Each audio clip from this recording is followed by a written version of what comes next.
بسم اللہ الرحمن الرحیم۔ اللہ تعالیٰ بیان کرتے ہیں، رسول اللہ صلی اللہ علیہ وآلہ وسلم نے فرمایا، روز قیامت اللہ میری امت کے ایک آدمی کو ساری مخلوق کے سامنے لائے گا اور اس کے 99 رجسٹر کھولے گا، اور ہر رجسٹر کی لمبائی حد نظر تک ہوگی۔ پھر اللہ تعالیٰ فرمائے گا، کیا تم ان میں سے کسی چیز کا انکار کرتے ہو کہ تم نے نہ کی ہو، یا میرے لکھنے والوں نے،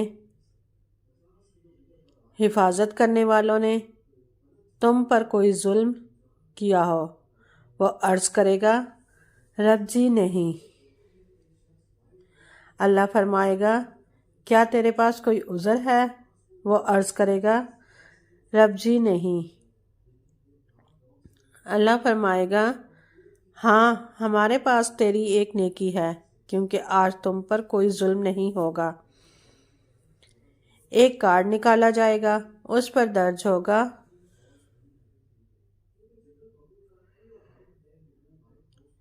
میں گواہی دیتا ہوں کہ اللہ کے سوا کوئی معبود نہیں، اور یہ کہ محمد صلی اللہ علیہ وآلہ وسلم اس کے بندے اور اس کے رسول ہیں۔ اللہ فرمائے گا، وزن پر حاضر ہو۔ وہ عرض کرے گا، رب جی ان رجسٹروں کے مقابلے میں اس کارڈ کی کیا حیثیت ہے؟ چنانچہ اللہ فرمائے گا، آج تم پر کوئی ظلم نہیں کیا جائے گا۔ فرمایا، ایک پلڑے میں وہ دفاتر رکھے جائیں گے اور دوسرے پلڑے میں وہ کارڈ رکھا جائے گا، تو وہ دفاتر ہلکے پڑ جائیں گے اور وہ کارڈ بھاری ہو جائے گا۔ اللہ کے نام کے مقابلے میں کوئی چیز بھاری نہیں ہو سکتی۔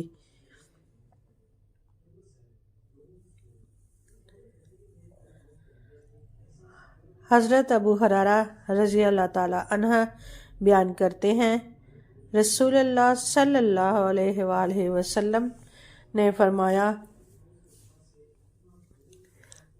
جو شخص جنت میں داخل ہوگا وہ خوشحال رہے گا، بدحال نہیں ہوگا، نہ تو اس کا لباس پرانا ہوگا اور نہ اس کی جوانی ختم ہوگی۔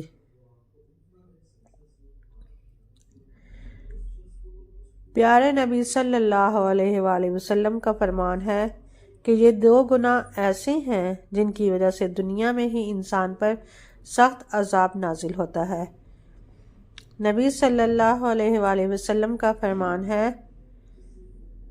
ہر گناہ کی سزا اللہ تعالیٰ مؤخر کر دیتا ہے، جس کو چاہتا ہے، قیامت کے دن تک، سوائے ظلم اور والدین کی نافرمانی کے یا رشتہ توڑنے کے، کیونکہ اس کی سزا اللہ موت سے پہلے گناہ گار کی زندگی میں ہی دے دیتا ہے۔ اسی حوالے سے ایک دوسری جگہ نبی کریم صلی اللہ علیہ وآلہ وسلم کا فرمان ہے، دو گناہ ایسے ہیں جن کی سزا دنیا میں ہی دی جاتی ہے، وہ ظلم اور والدین کی نافرمانی ہے۔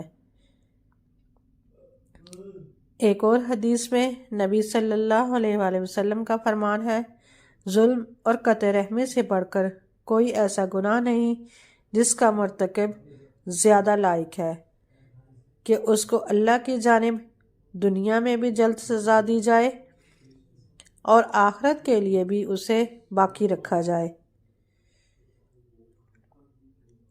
مذکورہ احادیث میں 3 گناہوں کا ذکر ہے جن کے بارے میں خبردار فرما دیا کہ یہ 3 گناہ ایسے ہیں جن کی سزا اسی دنیا کی زندگی میں بہت جلد انسان کو مل جاتی ہے۔ ان گناہوں کا جو وبال اور عذاب آخرت میں ہونا ہے وہ اپنی جگہ باقی رہتا ہے۔ جن گناہوں کی سزا اللہ نے دنیا میں بھی رکھی ہے، ان میں سے ایک والدین کی نافرمانی اور ان کو تکلیف پہنچانا ہے۔ اس سلسلے میں بھی نبی کریم صلی اللہ علیہ وآلہ وسلم کے چند فرامین ہیں۔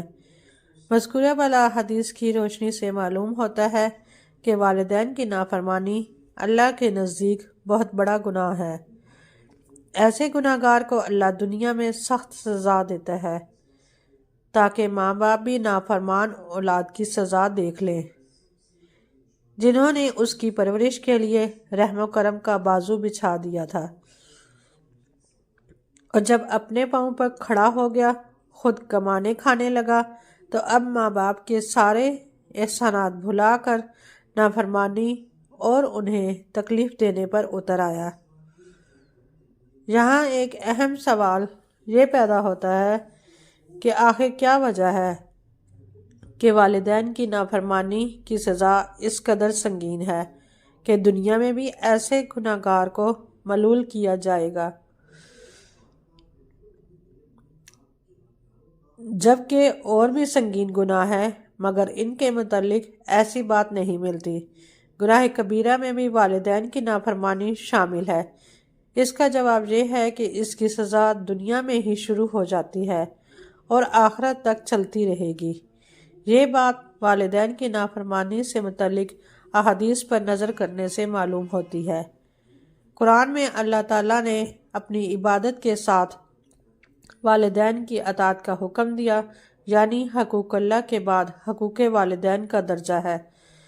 حدیث میں نبی صلی اللہ علیہ وآلہ وسلم نے فرمایا کہ نافرمانی کو شرک کے ساتھ ذکر کیا گیا ہے۔